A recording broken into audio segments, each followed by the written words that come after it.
Narito ang magandang salaysay tungkol sa pag-anunsyo ni Sara Duterte na tatakbo bilang Pangulo ng Pilipinas sa 2028, pati na ang mga plano at kung bakit niya ito gagawin. An opisyal na anunsyo, tatakbo siyang Pangulo. Noong Pebrero 18, 2018, formal na inihayag ni Vice President Sara Duterte na tatakbo siya bilang Pangulo ng Pilipinas sa halalan ng 2028. Sa isang press conference, sinabi niya ng direkta, "Ako si Sara Duterte, tatakbo bilang Pangulo ng Pilipinas." Sa mismong pahayag niya, inalay niya ang kanyang buhay at lakas sa paglilingkod sa bansa at binalikan ang mga suliraning nakikita niya ngayon sa lipunan, mula sa ekonomiya at katiwalian hanggang sa iba pang pangangailangan ng mga pamilya sa bansa. Sunstar Publishing Inc. Bakit siya tatakbo? Ang malinaw na dahilan. Narito ang mga pangunahing dahilan kung bakit niya pinili ang pagtakbo. 1. Gusto niyang itama ang direksyon ng bansa.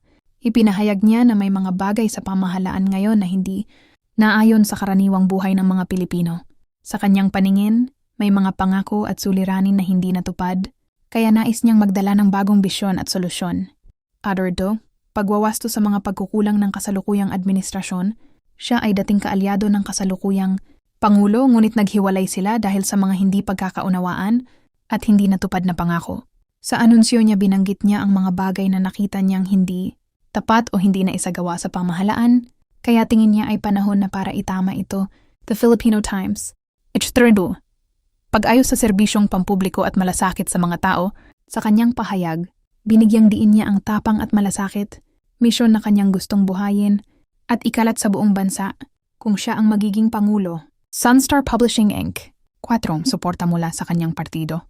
Ang Partido Demokratiko Pilipino Lakas ng Bayan, PDP Laban, ay opisyal na sumuporta sa kanyang kandidatura kung saan sinabing ang kanyang uri ng pamumuno ay kailangan ng bansa sa mga darating na taon. Daily Tribune. O paglalarawan, ang kwento sa likod ng anunsyo. Para sa maraming taga-suporta niya, ang pagtakbo niya ay hindi lamang ambisyon ng politika. Ito raw ay tugon sa panawagan ng mga tao na may bagong leader na magbibigay ng lakas, malasakit, at direksyon sa pambansang pamumuno. Ang kanyang pahayag ay puno ng emosyon. Inihayag niya na hindi siya natatakot sa mga kritiko at ang takot niya ay para sa kinabukasan ng mga susunod na henerasyon na kinaharap niya kamakailan, kasama na ang mga impeachment complaints. Kahit ito ay politika o personal man na laban at plataporma sa sentro ng talakayan Duterte ang kanyang bago pa man magsimula ang opisyal na kampanya.